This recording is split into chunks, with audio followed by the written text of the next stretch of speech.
in that book, probably. All right, let's open in prayer, everybody, and we'll get started. Father, thank you for giving us thank you, Lord, for all the many blessings. I pray that God, you open our hearts today to the Word of God. Lord, helps us draw closer to you through this, Father, and helps us to leave here, Lord, better equipped for the battle which you called us to. We ask all this in Jesus' name. Amen. Ms. Barb, go into our verse last Sunday as we started doing. Are you ready for that? Yes. Okay. She's like, sure I am. We started doing that at the beginning of the year. We started doing our, just the one time, the verse of this past Sunday. Well, so we'll get in, I'll give you an update on our pew situation, and then we will we'll get into, open your Bibles to Genesis 41. Genesis 41. Psalm 16:11. Oh, sorry, Psalm 16:11 is your verse. So I told you to turn to the wrong place at the wrong time. Well, right place at the wrong time. Okay. And it's to the tune of In the Garden. Okay. Psalm 16:11. Psalm 16:11. Okay. Thou show me the path of life. In thy presence is fullness of joy. At thy right hand are pleasures forevermore. Psalm 16:11. That's right. That's what we know that another favorite guy, Andy. Andy walked in and talked to me, right? So, come on, we can laugh and have fun in church. No. Do what? I said no. No. No. So on Sunday I mentioned about us getting some new pews. We put an offer into a church for some pews, a reasonable offer. They had a bunch that are so anxious to get rid of them, but they had to meet with their board. So they met with their board. They called me, sent me a message Tuesday. Sent me a message Tuesday. They said now they want $75 a piece for the big pews and $50 a piece for the small ones, which would be about $1,000. So I told them that we're going to politely decline on that. Because I explained to them when we went up there, they have a whole church for you. I said, here's the things y'all are going to be facing. Number one, nobody wants a whole church full of pews anymore. And all the churches are getting rid of pews to get chairs. They've got a whole warehouse full of chairs. And I said, and nobody's going to take the quantity that you want all at one time. So it's funny. So after they said I declined it, and about an hour later, I get a text from the lady saying, hey, the bishop wants me to keep your number on hand just in case. And I'm like, yeah, okay. So you know what's going to happen after a couple of weeks and nobody bites on there. Now they want $5,000 for everything. After nobody bites on that, our offer is going to start looking pretty good to them, right? With what we have. So in the meantime, I am looking out for some other sources. There are some other pews out there, and there's even a really nice set in Ohio. But there's a missionary that there's a missionary that transports that stuff as part of his ministry that he does. So I'm working with a couple different organizations. There's a bunch of pews that are free. The problem is we got to find the ones that are the right size. See, ours are 13 and they're just barely in there. So even if we went with anywhere between 10 and 13, we'd still fit just about pretty close the same amount of people, but give us a little bit more walkway. We can't really go any bigger because our side walls are already tight walking down them anyway, let alone trying to close up the middle. So as of right now, we're on hold. My guess is next week, if we don't have anything but by next week or week after, that church up there will call me back. And then I should tell them, well, our offer's only half now. I'm not going to do that. But here's the thing, though. I don't necessarily agree with the method in which they did that. To me, they're after the money on it. I get it. They're older pews. But, they're old. They've had them for a long time. But here's the thing. You're never going to get out of them what you pay for them. Right. Used. It's just not going to happen. So we're going to see how the Lord does. The Lord's got a good set out there for us somewhere. So that's where we're at. As of right now, we're holding off. As soon as I find the set, we'll move forward. So, open your outlines, Genesis 41. If you notice on your outline, we start at verse 37. Last 2 weeks ago, we had Bible study. We ended at verse 36. And who remembers where we were at with the story of Joseph and Pharaoh? Barb. That Joseph had collected all the food for people, and now they were starting to get hungry, and they had to go to him to get food. No. That he was Dream. Michelle. that he was in charge of pretty much everything, but Pharaoh was the final say-so. Yeah, Oh, okay, so we. yeah. We So haven't got to that So yet. what happens? Pharaoh had the dream. Remember about the harvest and the wheat and all that. The 7 years of plenty, 7 years of bad. And so Joseph's interpreting the dream. Remember, Joseph had been in the dungeon. He'd been in the prison. And the baker all of a sudden, or the butler all of a sudden remembered Joseph. Oh yeah, hey Pharaoh, I know a man that can do that. 2 years ago I forgot about him, but he's down there now. And so he brings him up. Joseph tells the Pharaoh, hey, you need to find somebody to manage your harvest now. And because in 7 years you're going to have plenty, but after that it's going to be drought. So Pharaoh's like, well, look, man, I don't have any man to answer. You're the man now. So Joseph went from the dungeon to the throne, right? He's second in charge. Pharaoh tells him, there's nobody else higher in the land other than you but me. The only place that I will rule more than you is on the throne. So your word is my word. And he gave him the ring, remember? Put Joseph in charge of everything. Shows you how God gets the victory through a lot of heartache, right? Because Joseph actually was treated badly along the way by his brothers, by Potiphar's wife, but everything Joseph touched, what happened with it? Prosper. It prospered, right? God blessed it. And when you're prospering, then the people want to keep you in those places because you only benefit them as you go through. So that's what we pick up here, verse 37. And the thing was good in the eyes of Pharaoh and in the eyes of all his servants. And Pharaoh said unto his servant, can we find such a one as this is, a man in whom the Spirit of God is? We ended in verse 40 last time, but I backed up just a little bit here. Number one in your worksheet, Pharaoh did not like the plan that Joseph told him. True or false? True. That would be false, right? Because Pharaoh did not like the plan. So Pharaoh did like his plan. So number 38, Pharaoh believed that Joseph had the blank of God in him. The Spirit, right? Says, can we find such a man, verse 38, can we find such a one as this is, a man in whom the Spirit of God is? So be the Spirit. That's a witness right there. Yeah. Because Pharaoh, they believed he was God.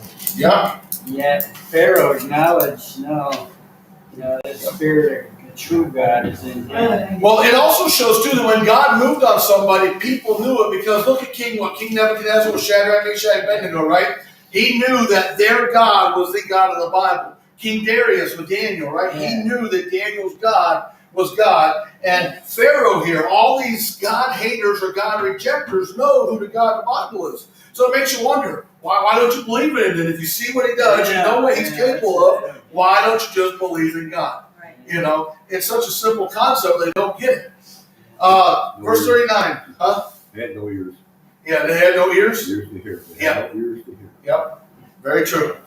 Verse 38, and Pharaoh said unto his servant, can we find such a one as this is, a man whom the Spirit of God is? And Pharaoh said unto Joseph, for as much as God has showed thee all this, there is none so discreet and wise as thou art. Now, notice who Pharaoh gave the credit to for interpreting the dream. Who did he give to in that verse? For as much as God has showed thee all this. You can tell the difference between a false prophet and a true prophet, because a false prophet will say, look what I did for you. A true prophet will say, look what God did for you. So that's a big difference in there, right? Bible says, by their fruits you shall know them. And so we see that taking place here. Verse 40, thou shalt be, think about this promotion for Joseph. He didn't just go up the ranks. He went from like the lowest to the second highest. And that was a big jump there. Thou shalt be over my house, and according unto thy word shall all my people be ruled. Only in my throne will I be greater than thou. That means Joseph was now the man. He was the one that was in charge. And Joseph didn't go after that on his own. God gave him that. But what did Joseph do along the way? He remained faithful to God. Right? Because he was in Potiphar's house, Potiphar put him in charge of everything he had, right? When he was in the prison, what did the head jailer do? Put Joseph in charge of everything he had. So Joseph remained faithful in those roles, and then God moved him as he needed him to be moved. Number 3 on your worksheet, verse 39 through 40. Joseph was appointed ruler over everything of the land of Pharaoh's house, just not the throne. True or false? True. That would be true. All right. Verse 41. And here's where we start afresh in our verses. And Pharaoh said unto Joseph, see, I have set thee over all the land of Egypt. Now, Egypt was not a small little town like King's Ferry. Okay? Egypt was was a huge land, right? And Pharaoh took off his ring from his hand and put it upon Joseph's hand and arrayed him in vestures of fine linen and put a gold chain about his neck. So he decked out Joseph in a manner of royalty, right? Almost like his coat of many colors was kind of showing, a symbol of preference, and now he had all the Pharaoh's garments and stuff. Yes, sir. I think this is the first case of white privilege.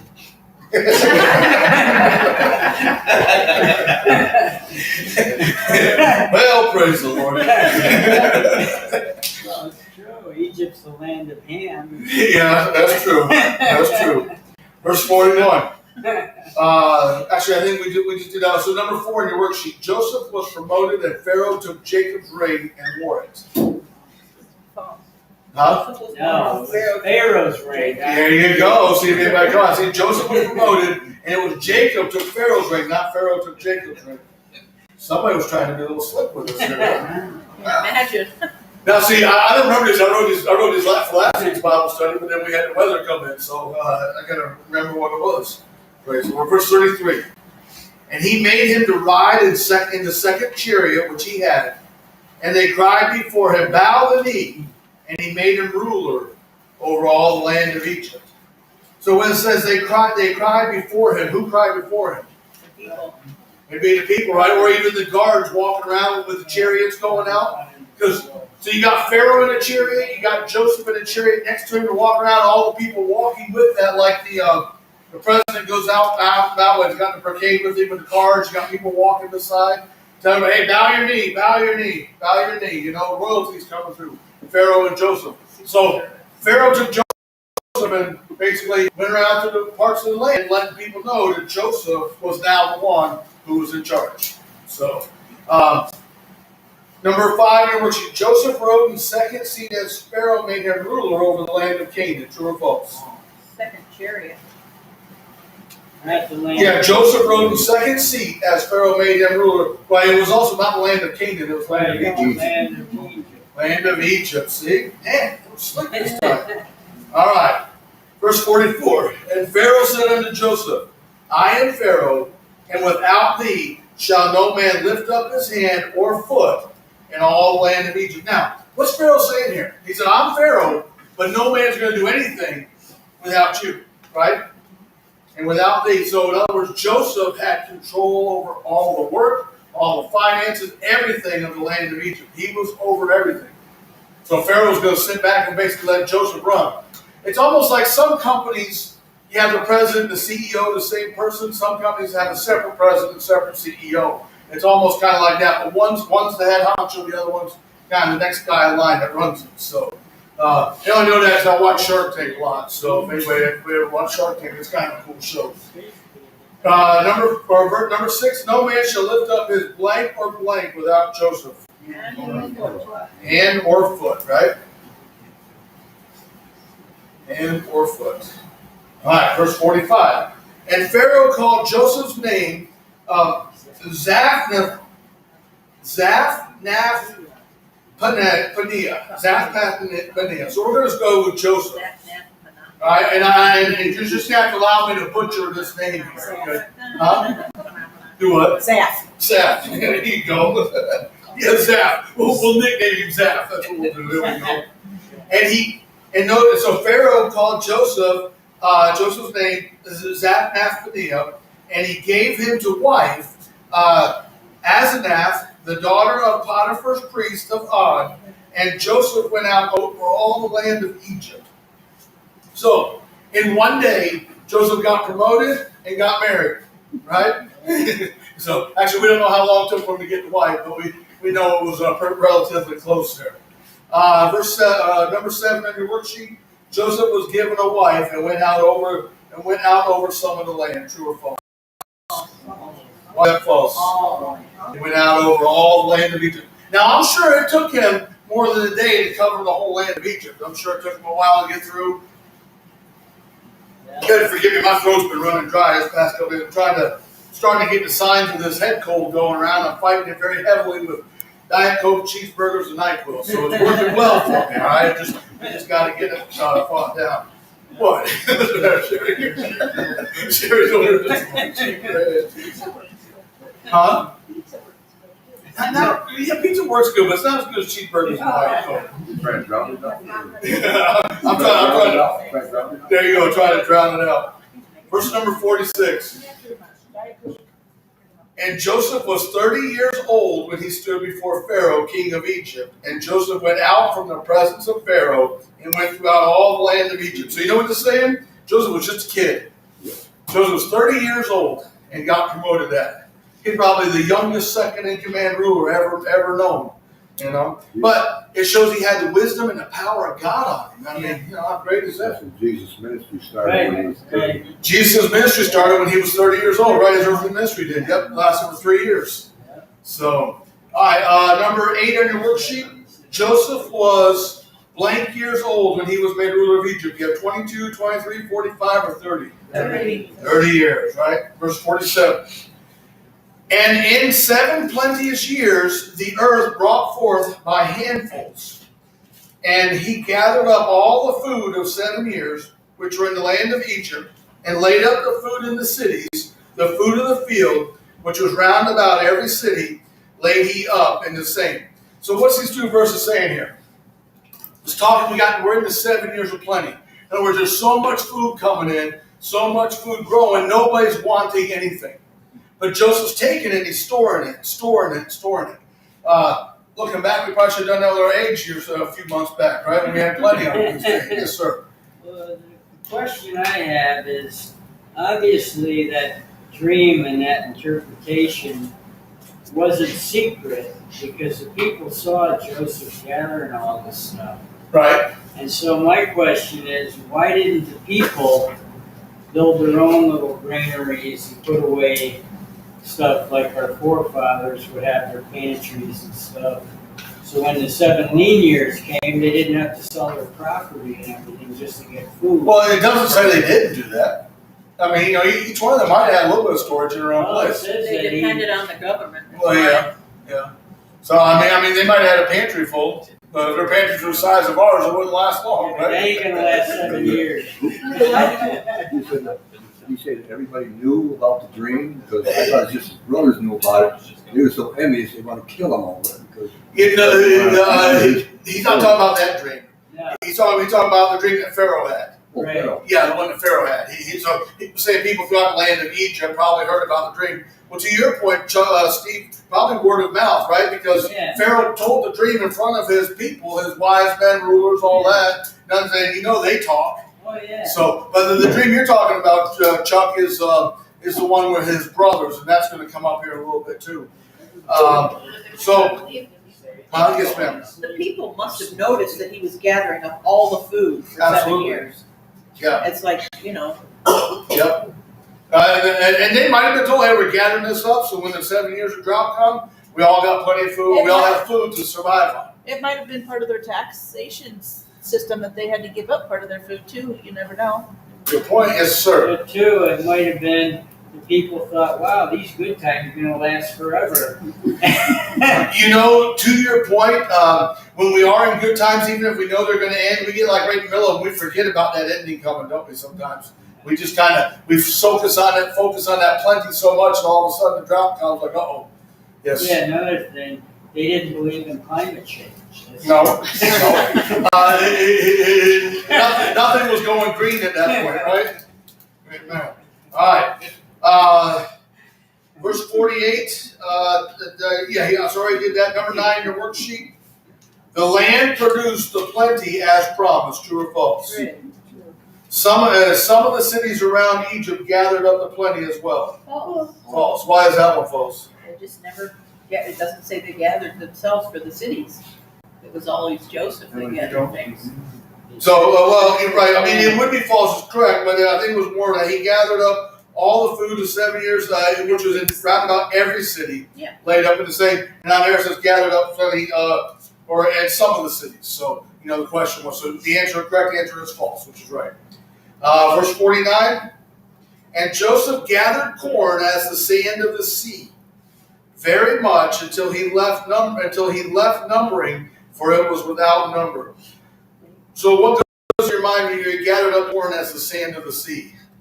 There's so much. You can't count it, right? Anybody ever go out to like a beach and pop that pile of sand in your hand, all the little grains fall out? You can't count them, right? There's innumerable. We learned about the sand earlier in the book of Genesis about the seed of Abraham, right? It'll be as the sand. You can't count it. It's just going to be, it's impossible to count. So Joseph was able to store up all this corn. Yes, So sir? look at every year of corn. I mean, you're pieces of corn out every year. Yeah, exactly. Well, I don't know if anybody counts the little kernels, right? When they go to boil it or even cook it. Praise the Lord. Verse 40, or number 10 in your worksheet. Joseph gathered up so much of the corn that he could number it. True or false? False. False, right. All right. Verse 50. And unto Joseph were born 2 sons before the years of famine came, which Asenath, the daughter of Potiphar's priest of Ono, bare unto him. So we all know that one. Number 11. Joseph had how many sons? 2 sons. All right. Verse 51. And Joseph called the name of his firstborn Manasseh, for God said, or for God said he, hath made me forget all my toil and all my father's house. What does that mean, made me forget all of his toil? Yes. He was able to put behind him all the things that happened to him in the process of going to jail and being accused wrongly and stuff like that. Now let's define that for just a moment. When we mean by able to put past, like forgive it or forget it. Well, I think forgive it, maybe not completely forget it, but Yeah. definitely it was not forefront of his mind. Right, because we're going to see in just a few verses that Joseph didn't forget about it when he sees his brothers, but he did forgive them. And when Joseph doesn't forget about it, he doesn't do it revengefully. He does it in kind of a, I'm going to mess with them just a little bit kind of way, you know? Yes, sir. I think at that point, he saw God's hand in everything he went through. Yeah. Because he saw the dream fulfilled. And so then he had a firstborn and he forgot about all the toil because he knew he was in God's will that whole time.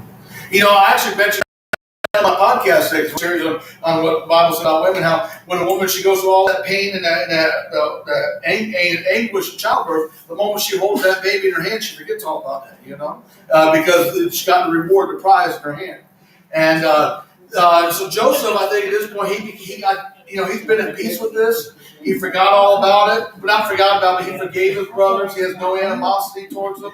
He's not upset with them in any way. Because to Steve's point, I think he saw God working.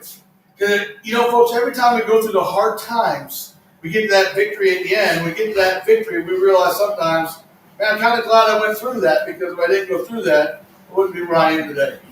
You know? Somebody asked me a couple of years ago if I could redo my life again, would I make any changes? You know, I thought about that for a little bit. I thought at first, you know, especially when I was living in my sin and stuff, that I probably wouldn't have done that, but you know, I don't know if I'd be where I am today if I hadn't. I'm not condoning or telling anybody to walk in that sin. I'm just saying everything that's gone on in my life has made me who I am today, and it led me to my repentance and my walk with God. You know, so you know, I think Joseph was at that point. He just you know what, guys, it's happened, it's done, it's over. I'm better off.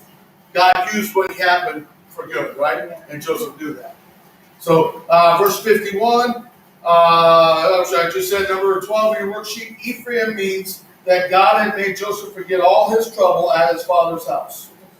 Toil in the land of my affliction.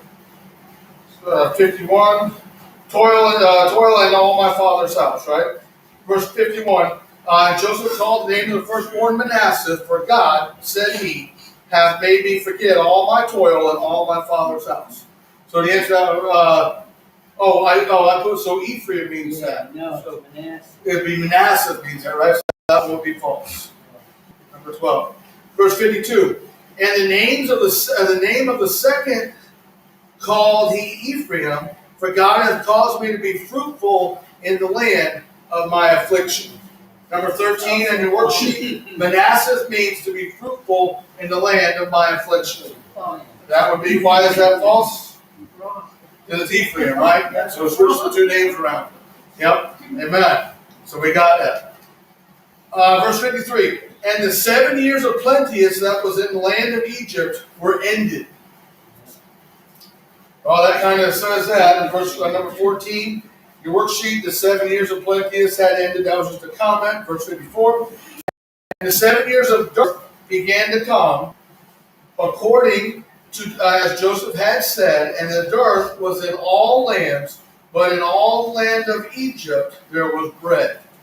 So everything except Egypt was in a drought. It was in a time of famine. They couldn't grow things, couldn't provide for families. I'm sure the water wells were drying up, all that kind of stuff. But Egypt had the plenties. Where was Joseph? In Egypt.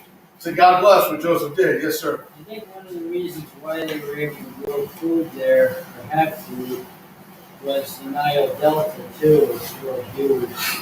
And so that lasted a while too, before that dried up. Yeah. But I think, isn't the Nile River like a mile wide or something? It's, well, the thing is, the delta is real fertile soil. It's because it deposits all the silt. Yeah. So they would have been able to grow longer there than anybody else Yes. because of better soil, Yeah. more moisture in the soil. Amen. That's Amen. why it's in New Orleans too. Yeah. Well, you know, you can always tell someone who's lying to you, say Nile ain't just a river in Egypt. You know, Uh-huh. come on. Tough ground tonight, man. Praise the Lord. Verse 15. The dearth had hit all the land except Canaan. True or false? False. Why is that false? Because it's Egypt, not Canaan, right? Verse 55. And when all the land of Egypt was famished, the people cried to Pharaoh for bread. See, so there wasn't, so there's still, even Egypt was plenteous for a while, but it says when all the land of Egypt was famished, in other words, when the people consumed the stuff that was in the land of Egypt, then they cried unto Pharaoh for bread. And Pharaoh said unto all Egyptians, go unto Joseph, what he saith to you, do. In other words, they're calling their government. The government says, hey, here's the man. Go to him. Do what he tells you to do. All right? Now, you notice he wasn't standing out there with a needle or a microchip. Joseph wasn't. He was willing to give him what he needed to give. Yeah. But see, Joseph had God's interest in mind, whereas men today have their own interest in mind. And we see that falls apart very easily. Number 16, verse 55, Pharaoh told his people to go to Joseph, and what he saith to you, do. True or false? That one would be true. That's correct. All right. Verse 56. And the famine was over all the face of the earth, and Joseph opened up all the storehouse and sold unto the Egyptians, and the famine waxed sore in the land of Egypt. So we see the famine was over the face of the earth. In other words, there wasn't anywhere on earth that the famine did not cover. It hit everything on there, right? People, huh? Oh, it was over the face of the earth. Yeah, what did I say? No, that's right. Oh, yeah. True. Yeah, face of the earth, yeah. So over the face of the earth, and it means all the land there, all the areas of the land of the earth was dry, and it was famine, it couldn't grow. And even Egypt was famished. It says here, the famine was over all the face of the earth, and Joseph opened up the storehouse and sold to the Egyptians, and the famine waxed sore in the land of Egypt. That means the famine got worse actually in the land of Egypt. So the storehouses now had to be opened, and Joseph now was selling the food so they could make bread and stuff like that. So number 17 in your worksheet, verse 56, the famine was over the water, birds, animals, or face of the earth. Face of the earth, right? Verse 57, and all countries came into Egypt to Joseph for to buy corn, because that the famine was so sore in all lands. Now notice, Joseph didn't actually have a government set up, people working for him. He might have had them opening the gates, but people had to go to Joseph to get permission to buy the food.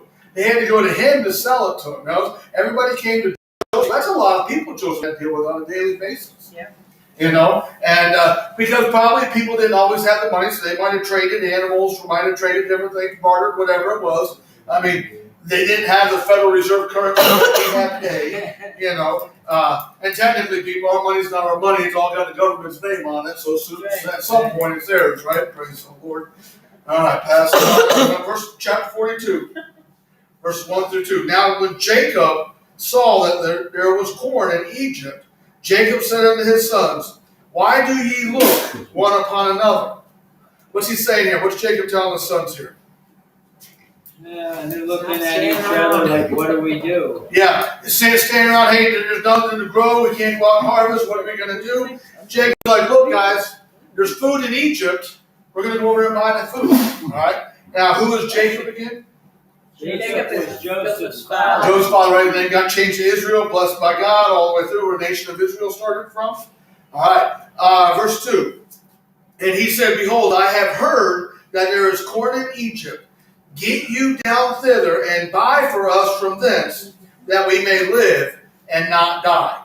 Now, Jacob here is older at this time because he sent his sons down to. He's like, go down now, and buy the food from Egypt so we don't die, because the famine was waxing sore everywhere, right? It was getting worse. Yes, sir. That just shows you, if you believe this account, and biblically, I mean, historically it's true, that there are great periods of when the Earth's climate does change, and man has nothing to do with it. Mm-hmm. And they're trying to get us to swallow the bait of man-made climate change. Yeah. It's got nothing to do with it. Yeah. I can tell you right now, climate's changed now since it was back in July. You know, I mean, you go outside and look, it's a whole lot different now. Praise the Lord. Number 1 on your worksheet for chapter 42, Joseph said to his sons, why do you look one upon another? There is corn in Egypt. Go and buy for us. True or false?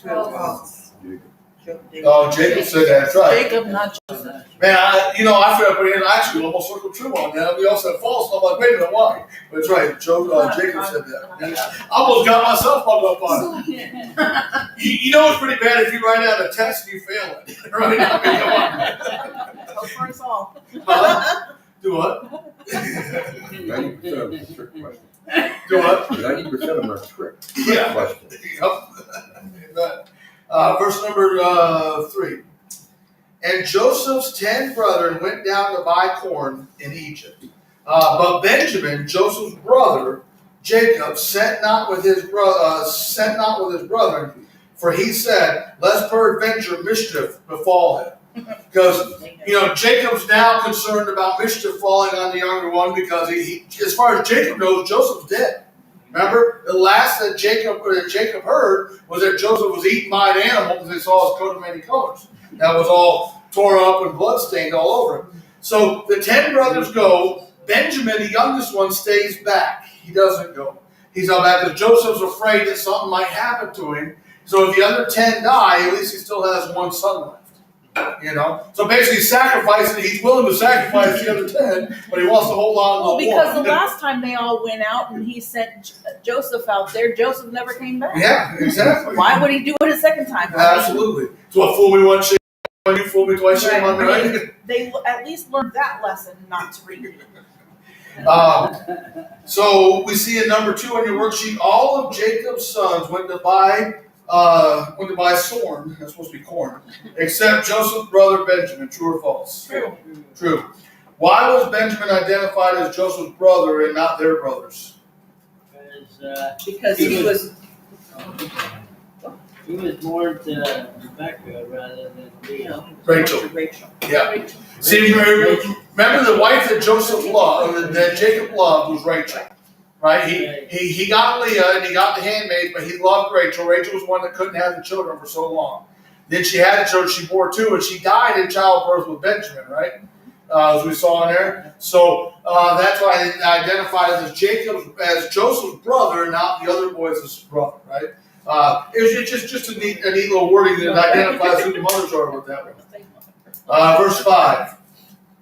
And the sons of Israel, Israel being Jacob, and the sons of Israel came to buy corn among those that came, for the famine was in the land of Canaan. All right. Now we know it was all over the face of the earth, right? So they're going from Canaan into Egypt. And Joseph was the governor over the land, and he it was that sold to all people of the land. And Joseph's brethren came and bowed down themselves before him with their face to the earth. Now, before we go any further, what was the dream that Joseph told his brothers that they hated him for? Barbara. The sheaves would bow down to him. They would bow down to Joseph's sheaf of corn. Yeah. And he also said, he had another dream where the mom and dad would bow down to him as well, right? Yeah. So this is a fulfillment of that first dream where the brothers would bow down to Joseph. That's what they're doing right here. Verse number 7. And Joseph saw his brother, and he knew them, but made himself strange unto them, and spake roughly unto them. And he said unto them, Whence come ye? And they said, From the land of Canaan to buy food. Now, Joseph recognized them, but they didn't recognize him. First of all, they probably never expected him to be alive. And if he was alive, they never would have ever thought that he would have been in a place ruler like that. He was probably all decked out after many years had gone by. It would probably be hard to recognize Joseph. I mean, he would look so different. Yes, They should have sir. paid attention to the dream. Yeah, should pay attention to the dream, right? But you know, when we do things we shouldn't, and we're just wandering around, sometimes we forget that those things we should remember at times. Yes, sir. I think the Egyptians had a certain appearance to it that was different than the Jews or the Israelites. Yeah. They didn't. I think they were clean shaven. Yeah, they didn't have any grow beards. Gotcha. So Joseph probably did look strange. He looked a lot different than them, right?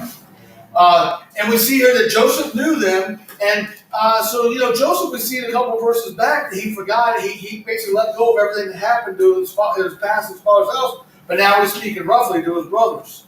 I think he's doing this as kind of to taunt them a little bit, maybe scare them a little bit, whatever, or in a way to try to reintroduce himself to them. He might just be having a little bit of fun with them. We don't know. He's talking rough with them. But we'll see for a reason. Yes, He ma'am. might have allowed himself to do a little bit of getting even. He might have, right? Yeah. He might have been in that battle, as he's getting right there, the Lord's like, hey, remember, you let it go. You let it go. Yeah, right. And, Joseph might have been, all right, we'll back off here a little bit. Number 3, verse 5 through 7. Joseph had not recognized his brothers. True or false? False. False, that's right, all right? Verse number 8. 132, verse 8. And Joseph knew his brethren, but they knew him not. So they had no idea who he was. Now, dealing with a ruler, you might not all look at him face to face either. You might be kind of glancing up, glancing down a little bit, somebody in royalty. So you're not going to sit there and stare at him. Hey, you know what? You got dad's nose, you got mom's eyes. I'm sure they weren't doing anything like that. So number 4 on your worksheet, just Joseph's brothers did not know him. It was just a comment there. Verse 9. And Joseph remembered the dreams which he dreamed of them, and said unto them, Ye are spies, to see the nakedness of the land ye are come. So Joseph talks rough to them, then he accuses them of being spies, knowing that they're not. Maybe he's trying to put the fear of God in them or whatever. So can you imagine these boys, they go in to buy the corn, so everybody's got corn, and within minutes you're accused of being a spy, right, to come and see the land. Now, the Bible says that all the face of the earth was famine, so there's really nothing to spy out, right? Yeah, Egypt's got the corn, we know it. We got to buy it somehow. But it says, verse 9 again, Joseph remembered the dreams which he dreamed of them, and said unto them, Ye are spies, to see the nakedness of the land ye are come. Maybe to scope out, see how bad Egypt was. And they said unto him, Nay, my Lord, but to buy food are thy servants come. So the boys were very humble when they stood before him, because they wanted something from him, but they were very humble with him. Number 5 on your worksheet, 9 through 10. Joseph accuses his brothers of being spies, right? All right. It's funny how they say, no, nay, my Yeah, Lord, my yeah. Lord. Yeah, yeah. Now, when they say Lord, understand it's a small L, but they recognize him as a ruler, as a leader. Yes. I think he did it to put him on the defensive so that they would be trying to figure out a good answer to give him. Maybe, or if he caught them, because we know Joseph's building up to something, which will remind them of what they did to Joseph. So, Remember that dream, boys? huh? Remember that dream, boys? Yep. I remember that dream, boys. If we were Joseph, we might kind of smirk a little bit. I remember that dream from years ago. So hey, there are the sheaves. Bowing down. But we know Joseph was not a prideful man, so thank God for that, right? Verse number 11. We are all one man's sons. We are true men. Thy servants are no spies. Then he said unto them, Nay, but to see the nakedness of the land ye are come. So they're saying, no, we're the sons of one man. Joseph's like, no, you're spies. Now, I'm sure Joseph has the guards around him. The guards are probably getting ready to arrest these men or whatever it is. You know, you get out your guard like that.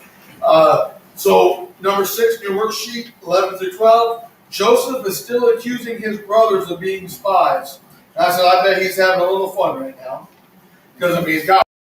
Yes, sir.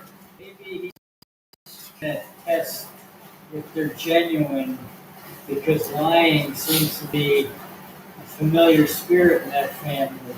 Yeah, that's true. That's true. We may never know the exact reason why he did that, but he did. Verse 13. And they said, Thy servants are 12 brothers, the sons of one man in the land of Canaan. And behold, the youngest is this day with our father, and one is not. So there's 12 sons, 10 went in, one's with the father. So what do they mean the one is not? They thought Joseph was dead. Yeah, they all thought Joseph was dead, right? In other words, we had 12, one's no longer with us. The young ones are dead, and so us 10 are coming here. So that identifies where all 12 are. All right? And Joseph probably knows that he's the one that's not at this point.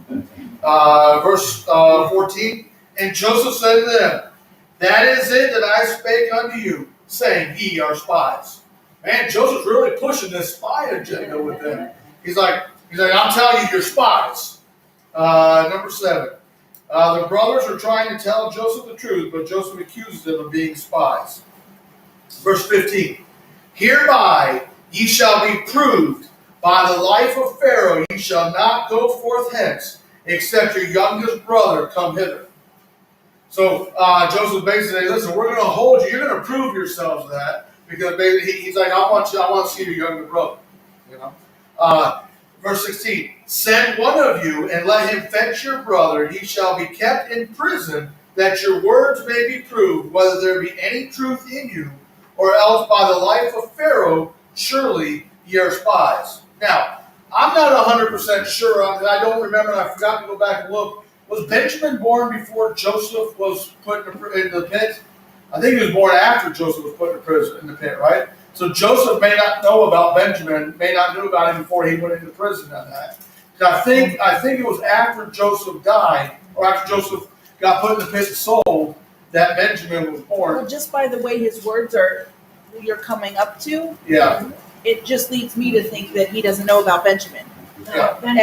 Benjamin was alive. He was born in chapter 35. So he was His mother alive. died, and then Joseph was put in the pit or died, or was told to be dead at 37. Okay, so I forgot to go back and check, because that just hit me on that. So Joseph may have known about him. He hadn't seen him, hadn't seen him in a while. Maybe just a baby at the time. I don't know. Joseph was 17 back in chapter. Yeah, 17 when he was. His brothers threw him in the pit. Yeah. So And I wonder if 35 or something like that. He's 30. and I wonder if, like, Joseph's in the pit. I imagine he's begging his brothers for his life, oh yeah. and they left him there. So this is kind of Joseph's way Yep. to see, to make them beg for their lives. Yeah. Good point. Excellent point on that. Yeah. Excellent point on that. That which is past is required. Yeah. Yes. Amen. Amen. So verse 17, and he put them all together into ward 3 days. He put them all in jail for 3 days. And Joseph said unto them the third day, This do and live, for I fear God. So what's he saying there? This do and live, for I fear God. He'll take care of them if they are honest with him. Probably. Yep. Yeah. So he tells him, go ahead and go get your brother. This I'll do. Well, in other words, if you'll get your brother, you'll prove yourself, right? So we see here, verse 19. If ye be true men, let one of your brethren be bound in the house of your prison. Go ye carry corn for the famine of your house. But bring your youngest brother unto me, so shall your words be verified, and ye shall not die. And they did so. Basically, when he's saying, this do and live, for I fear God. So Joseph is basically saying, I swear to God that this is what I'm going to do. If you go get your brother, I'm going to hold to my word. Is what he's saying. He's using God as his witness on that. So he's telling, look, we're going to hold one of your brothers. The rest of you go back, take the corn back, but bring your youngest brother back. Is what he's telling him here. Right? All the way through verse 20. Verse 20, bring your youngest brother unto me, so shall your words be verified. He shall not die. And they did so. Number 8 in your worksheet, Joseph lets all of the go, supposed to be them, lets all of them go to get their brother and bring them back. True or false? Well, he lets all but one go, right? Verse 21. And they said one to another, we are verily guilty concerning our brother, in that we saw the anguish of his soul, and when he besought us, we would not hear. Therefore is this distress come upon him. So this is what all this is about. The brothers now remember what they did to Joseph. Right. This is what it's talking about. And they said one to another, we're guilty concerning our brother. In other words, their sin was finally revealed to them, face to face. They saw the devastation of what they did, because it says here, to Lori's point, that where Joseph was begging for his life, right? We are very guilty concerning our brother, in that we saw the anguish of his soul when he besought us, when he begged for his life, right? And we would not hear. Therefore is this distress come upon us. So be sure, Numbers 32:23, the end of it says, and be sure your sins will find you out. Yeah. Each time, every time, they will find you out. Sometimes it may take years for it to fester, but it will be found out. Verse 23, and they knew not that Joseph understood them, for he spake unto them by an interpreter. Which means Joseph pretended he didn't hear them, and he had the interpreter translate to them, but Joseph could hear what they were saying. Right? Verse 24, and he turned himself about from them and wept, and returned them again and communed and returned to them again and communed with them, and took from them Simeon and bound him before their eyes. Now, why do you think Joseph turned from them and wept? Because he understood what they were talking about, and he saw repentance in their heart. Repentance in their heart, yep. They realized what they had done. See, that's the difference to not walking with God and walking with God, is seeing the sin that you've been involved in, understanding the devastation it caused, and understanding that you got to turn from that sin and turn to God. I face that in my life, and I hope nobody has to go through that. But if you're living in sin, or somebody's living in sin, and they get to that point, they realize that, and God hits them upside the head with it.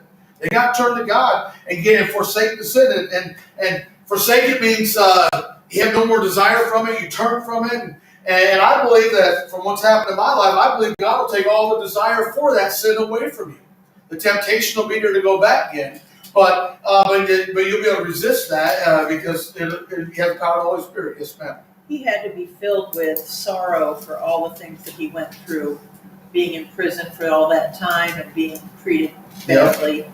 And so the fact that they, were willing to admit or said that they knew what they had done, yep. I'm sure it just moved him to the point of tears. If he just couldn't, But they still thought he was dead. Yep. Yeah. Yeah, and so let me ask you this: has anybody here ever been wronged real heavily, and the person that wronged you years later came back and apologized, and they were repentant of their sin, and it just broke you out into tears because you got to see the true repentance in there, and you had that peace from God about that? It's a rare thing, but it does happen. And Joseph was experiencing all that. And notice he returned to them again and communed with them. In other words, he talked with them. Maybe had a drink or something with him, and he took from them Simeon and bound him before their eyes. So he tied up the one son, or the one brother that he said he would do and let the other ones go. Number 9 in your worksheet. The brothers are remembering what they did to Joseph. Man, I did a lot of missing letters here. The brothers are remembering what they did to Joseph and believe they are paying for that sin now. Their brother blank was bound before them. Simeon. All right. Verse 25. Then Joseph commanded to fill their sacks with corn, and to restore every man's money into his sack, and to give them provisions for the way, and thus did he unto them. So what did Joseph do? He gave them the corn, plus gave them all their money back. So they got free corn, right? Verse 26. And they laded their asses with the corn and departed thence. So they filled their donkeys, laid them all up, put all their bags on there, and they departed. And as one of them opened his sack to give his ass provender in the end, so I'm assuming feeding, right? He despised his money, for behold, it was in his sack's mouth. So in other words, one of them opened up to take care of the donkeys there, and opens up, sees all the money back in there, is like, oh. I mean, because it's not supposed to happen, right? You give the, when was the last time you bought something from the government, they gave you your money back when you bought it, right? Never happened, right? Matter of fact, they always want more from you, so they come after you again. So we see that taking place here in the mouth, in verse 28, and he said unto his brother, my money is restored, and lo, it is even in my sack. And their heart failed them, and they were afraid, saying one to another, what is this that God hath done unto us? Now, I don't think they're saying this in the area of blaming them. I think they're saying this in the area of what are we reaping from what we've sown? God's allowed us to reap. Oh man, now we're going to be accused of stealing all the money, stealing the gold. We're all going to be killed. What do we get ourselves into? What is this that God has done unto us? So they're not saying, God, what have you done to us? That's not, I don't think what they're saying. I believe they're saying, they're realizing the consequences of their situation. Number 10, verse 25 to 28. Why were the boys' hearts failing them? I just kind of talked about that. Verse 29. And they came to Jacob their father under the land of Canaan, and told him all that befell unto them, saying, the man who is Lord of the land spake roughly to us, and took us for spies of the country. And we said unto him, we are true men, we are no spies. We be 12 brethren, sons of our father, one is not, and the youngest is this day with our father in the land of Canaan. And the man, the Lord of the country, said unto us, hereby shall I know that ye are true men. Leave one of your brethren here with me, and take food for the famine of your household, and be gone. And bring your youngest brother unto me. Then shall I know that ye are no spies, but that ye are true men. So will I deliver you your brother, and ye shall traffic in the land. So the boys are telling their dad what all happened. They're telling Jacob what's happening here, right? Number 11 in the worksheet, 29 to 34. The brothers were explaining to Jacob what had happened. Who is the one brother that was not in verse 12, 13, which we know, we already talked about that. One brother we know was was Joseph, who was not. Verse 35 to 38. We'll finish up this chapter. And it came to pass, as they emptied their sacks, that behold, every man's bundle of money was in his sack. Remember, it was just the one they found out was in the inn. So they were already nervous about the one. Can you imagine now when they opened up 8 more sacks? Because only 9 went back. So they opened up 8 more sacks, and all the money's in there, right? And when both they and their father saw the bundles of money, they were afraid. Jacob was afraid also. And Jacob their father said unto them, me have ye bereaved of my children. Joseph is not, and Simeon is not, and ye will take Benjamin away. All these things are against me. Jacob saying, look, I've lost Joseph. I'm now losing Simeon. Now you want to take Benjamin, the youngest one, away? Yes, ma'am. It's interesting that, even Isaac and Jacob, they always are about me. Yeah. Look what's happened to me. Look Yeah. what you've done to me. Must be in the family bloodline, right? But you're right. We saw Abraham. I told his wife, "Hey, protect my sisters. They don't hurt me. It's okay what they do to you, but don't want to hurt me." And Praise the Lord. yeah, Isaac. Yep. Some of society hasn't changed much today. I think it was Loretta was telling us the other day that there are about 1.7 million men, something like that, that are out of work now, aren't working. Was I right on my number? 7 million men right now. They're not working, not because they can't, because they choose not to. And so it means the women are having to go to the workforce to do all that stuff now. It's a mess. So I told my wife I was going to become a statistic and she could work. She hit me in the head, and the next day I realized I was wrong. So we're good, praise the Lord. She thinks I'm in that number. I said I'm retired. Here you go. All right. So Jacob's in verse 36. Jacob's like, man, all this against me. Verse 37. And Reuben spake unto his father, saying, slay my 2 sons, if I bring him not to thee. Deliver him into my hand, I will bring him again to thee.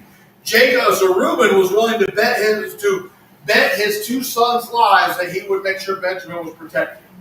That Benjamin would come back to him. Yes, sir. Oh, I thought you had your hand up. Sorry, Yeah, Kelly. I'll just tell Sorry, you. I thought you had your hand up there. So now, for Ruben's sake, I mean, I don't know about you, but I'm not so sure I bet my kids' lives on that. You know, take the life of my 2 kids if I don't bring my brother back. You know, it's like I don't know. Either that or starved to death. Huh? It was either that or starved to death. Yeah, that's true. Verse 38. And he said, my son shall not go down with you, for his brother is dead, and he is left alone. If mischief befall him by the way in which he go, then shall ye bring down my gray hairs with sorrow to the grave.